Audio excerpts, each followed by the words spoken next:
Bonjour à tous. Je fais cette vidéo pour répondre à toutes les personnes qui s'inquiètent, toutes ces personnes, disons tous ces alligators qui ont déjà leur visa et qui se posent la question de savoir, mais dans quel état vais-je aller atterrir? Quel est l'état le plus sécurisé, le plus paisible et tout et tout? Dans quel état je peux partir et ne pas avoir de problème? Je tiens à vous rappeler qu'ici, ce sont les États-Unis.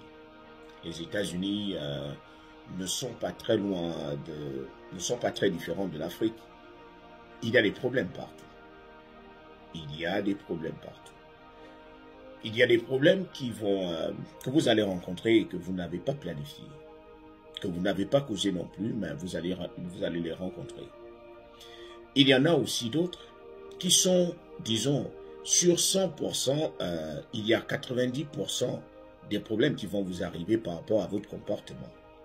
Donc c'est sur ça que je voulais insister. Le tout n'est pas de choisir un état où tout est paisible, où il n'y a jamais eu de problème, il n'y a jamais eu de scandale, où il n'y a pas trop de violence. Yes, c'est vrai. Il y a des états où il n'y a pas trop de violence. Il y a aussi des états où il y a excessivement de violence, parce que lorsque vous allez dans l'Illinois, par exemple dans la ville de Chicago, Chicago est réputé, fait partie des villes les plus violentes. Si ce n'est pas Chicago, ça va être Los Angeles, ça va être Sacramento, ça va être New York. Ce sont les villes qui sont réputées où on dit vraiment que les gens sont violents, qu'il y a des gangs et autres. Mais je voulais aussi insister sur un fait. Vous savez, ma grand-mère me disait toujours que on ne peut pas choisir ses parents. Parce que lorsqu'on est, on nous attribue les parents. Tu es né comme ça et Dieu a fait en sorte que tu naisses dans une famille et du coup, tu as des parents. Mais la seule chose qu'on peut faire, c'est de choisir ses amis, de bien choisir ses amis. Alors, lorsque vous arrivez ici, si vous choisissez aussi de mauvais amis, vous allez avoir des problèmes. Que vous soyez dans un état paisible ou pas, que vous soyez dans un état où il n'y a pas de violence ou pas, vous allez avoir des problèmes. Parce que si vous adoptez un comportement louche, vous arrivez ici, vous rejoignez les gangs, vous allez recevoir des problèmes. Vous arrivez ici, vous commencez à vendre ce qu'on n'est pas censé vendre ici, vous savez de quoi je parle, vous allez avoir des problèmes. Si vous arrivez ici et que vous faites pour objectif, votre objectif premier, c'est de courir derrière les jupons, vous allez forcément avoir des problèmes. Que vous soyez dans un état non violent ou pas, dans une ville non violente ou pas, vous allez avoir des problèmes. Parce qu'ici, comme ailleurs, lorsque vous touchez à la femme d'autrui, vous allez subir des conséquences. Il y a des choses, il y a un certain comportement qu'on doit adopter. Il y a des gens qui vivent à New York. Il y a des gens qui vivent à Chicago, mais qui n'ont jamais été exposés aux problèmes. Parce qu'ils adoptent un certain comportement idéal pour ne pas se retrouver dans les endroits bizarres. Si vous arrivez ici et que vous voulez vous comporter comme si vous étiez né ici, que vous voulez dire que vous maîtrisez, vous aurez forcément des problèmes.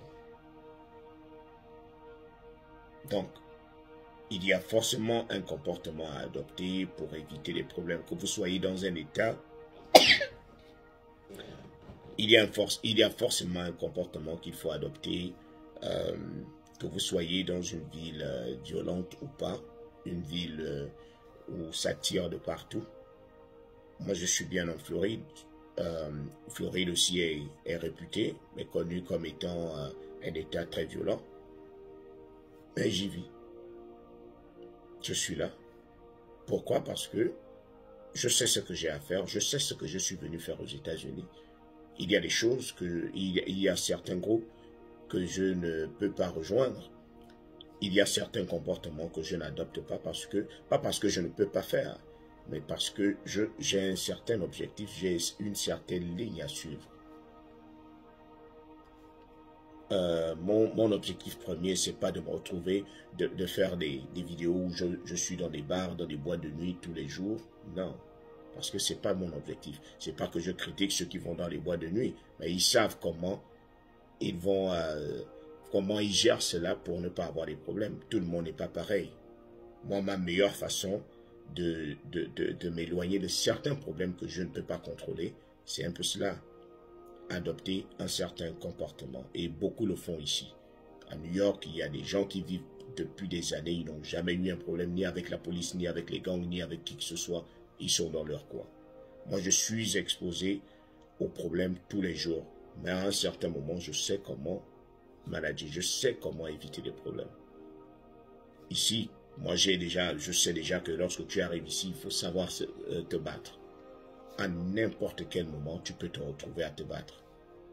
Que tu le veuilles ou pas, un problème viendra rentrer dans ton nez et tu seras obligé de te défendre. Mais savoir se défendre ne veut pas dire que à chaque fois que tu as une occasion pour te battre, tu vas te jeter. Je me rappelle, il y a de cela 3 jours, un costaud américain, noir américain, était en train d'embêter un de mes collègues. Il embêtait le collègue est âgé. Il est tunisien. Il est âgé. Et il est venu me voir. Il me dit non, il y a quelqu'un qui me fait la vie dure. Je l'ai bien reçu, mais je ne sais pas, il est en train de me massacrer. Donc je suis allé tranquillement. Je dis monsieur, qu'est-ce qui ne va pas? Il me dit, tu es de quelle origine toi? C'est quoi ta nationalité? Je dis, je suis un Africain, pur Africain, et je suis du Gabon. Il me dit, il dit encore les Africains. Imaginez-vous ce que j'ai reçu. Un noir américain qui me dit, qui me crache au nez en disant encore les Africains. Et je lui ai demandé, j'ai dit, mais monsieur, vous êtes d'où? Il me dit, je suis un Américain, je suis d'ici. Je lui ai dit, es-tu sûr? Il me dit, oui, mais pourquoi tu demandes si je suis? Je dis, je ne suis pas sûr. Je ne suis pas sûr que tu es allé à l'école pour savoir. Il est descendu de sa voiture. Il dit, non, je sais me battre, c'est ce que tu le sais. Je lui ai dit, donne-moi une seule raison pourquoi toi et moi on va se battre. Il est resté bouche bée. Donne-moi une seule raison. Parce que moi, je n'en trouve pas. Je ne sais pas qui tu es. Je ne sais pas ton problème, ce par quoi tu passes. Mais je ne vois aucune raison pour laquelle moi, je vais me battre. Je vais enlever mon habit pour me battre contre toi. Je peux bien le faire, mais je ne trouve aucune raison. Et il s'est tué, il est parti. Donc à un moment donné, il faut savoir éviter les problèmes. J'aurais pu lui dire, moi aussi je vais montrer que j'ai de l'orgueil, allons dehors, on va se cogner. On se cogne, mais j'aurais gagné quoi? Je me serais exposé aux problèmes pour rien. Ok? Donc il y a des choses comme ça qu'il faut éviter. Tu fais mal à terre, il part. Donc, que vous soyez dans une ville violente ou pas, comportez-vous bien.